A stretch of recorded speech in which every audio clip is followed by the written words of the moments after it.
Une naissance, un cri, une douleur, un bruit.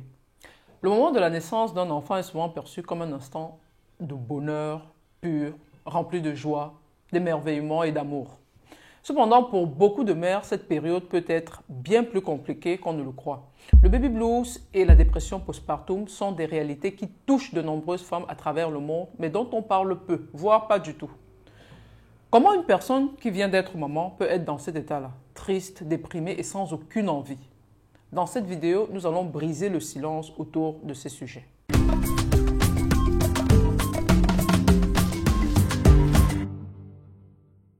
Salut à tous, bienvenue sur ma chaîne, je suis le Dr Ngayam, médecin anesthésiste et responsable de l'entreprise Domaine Médical. N'hésitez pas à nous contacter si vous avez besoin de soins médicaux à Barcelone. Alors, c'est quoi le baby blues?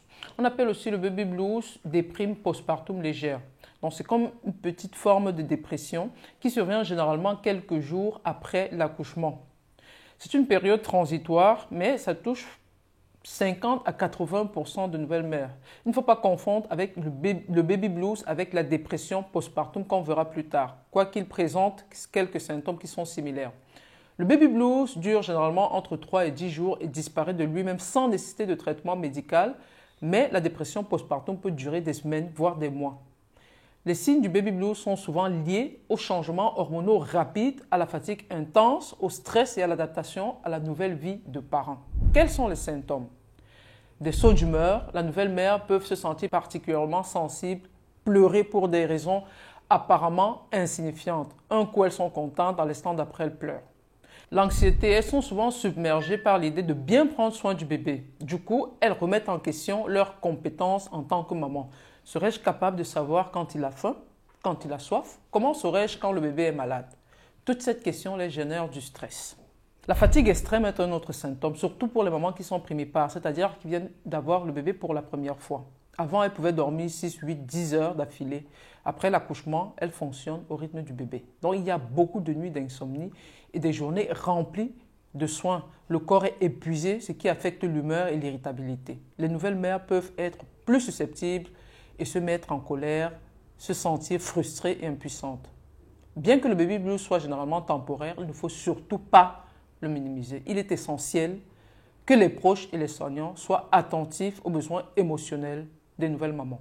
Quand le baby blues se prolonge, on passe à la dépression postpartum, qui est une forme plus grave de trouble de l'humeur et qui affecte environ 10 à 15% des nouvelles mères. Contrairement au baby blues, la dépression postpartum ne disparaît pas après quelques jours et peut durer des semaines, voire des mois. Ce trouble est souvent causé par une combinaison de facteurs biologiques, psychologiques et sociaux. Les signes de la dépression postpartum incluent surtout la perte de l'intérêt pour le bébé. Certaines mères peuvent avoir du mal à établir un lien affectif avec leur bébé, et ce qui peut leur entraîner des sentiments de culpabilité. Un autre signe, ce sont des pensées négatives persistantes. Les pensées de ne pas être une bonne mère, de ne pas être à la hauteur, de ne pas pouvoir réussir à s'occuper de l'enfant peuvent envahir leur esprit. On a aussi d'une part l'isolement social. Elles évitent des interactions sociales, ce qui aggrave encore leur sentiment de solitude. Il y a aussi le trouble de sommeil et de l'alimentation, le sentiment de désespoir et d'épuisement. La dépression postpartum peut entraîner un sentiment constant de fatigue, d'impuissance et de tristesse profonde.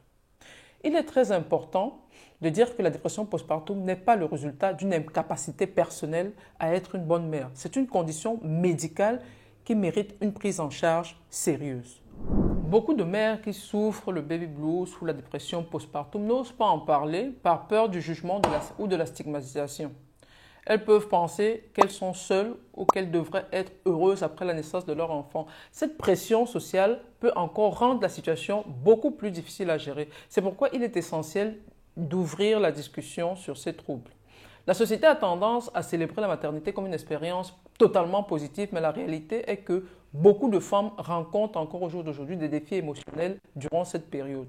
En parler ouvertement permet de réduire la honte, de normaliser les expériences et de créer un espace où les mères se sentent soutenues et comprises. Comment prévenir et gérer le baby blues ou alors la dépression? Il est très difficile de pouvoir éviter le baby blues ou la dépression postpartum, mais certaines mesures peuvent être prises pour prévenir l'apparition et diminuer l'impact. La première mesure, c'est l'information. Éduquer les femmes, mais surtout leurs proches, sur le baby blues et la dépression postpartum est un premier pas vers la prévention. Plus elles seront informées sur les signes et les symptômes, plus elles pourront les détecter rapidement et réagir en cas de besoin. La deuxième mesure est un soutien émotionnel fort. Les mères doivent se sentir soutenues par leurs partenaires, leurs familles, leurs amis.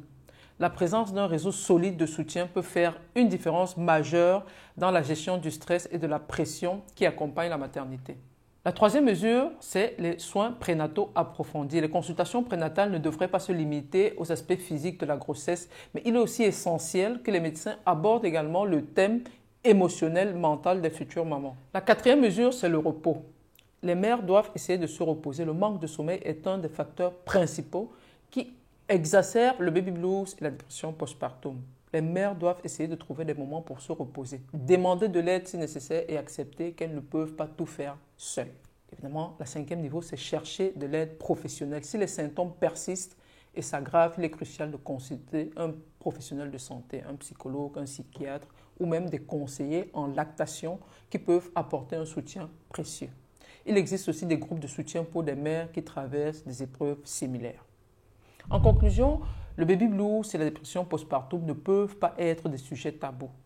Ces troubles affectent un grand nombre de mères et il est essentiel que nous en parlions pour aider celles qui souffrent à se sentir comprises, soutenues et légitimes. Les signes de troubles ne doivent pas être ignorés et chaque mère mérite d'être entourée, accompagnée dans cette période de sa vie. En sensibilisant à ces réalités, en réduisant la stigmatisation et en offrant un soutien adéquat, nous pouvons contribuer à ce que ces mères se sentent non seulement soutenues dans leur rôle, mais aussi dans leur bien-être mental et émotionnel. N'oublions pas que la maternité n'est pas un parcours linéaire et chaque mère mérite d'être écoutée, comprise et prise en charge, peu importe les défis qu'elle rencontre. Merci de nous avoir suivis. Dites-nous en commentaire comment a été votre postpartum. On se retrouve dans la prochaine vidéo et d'ici là, je vous souhaite une longue vie en bonne santé.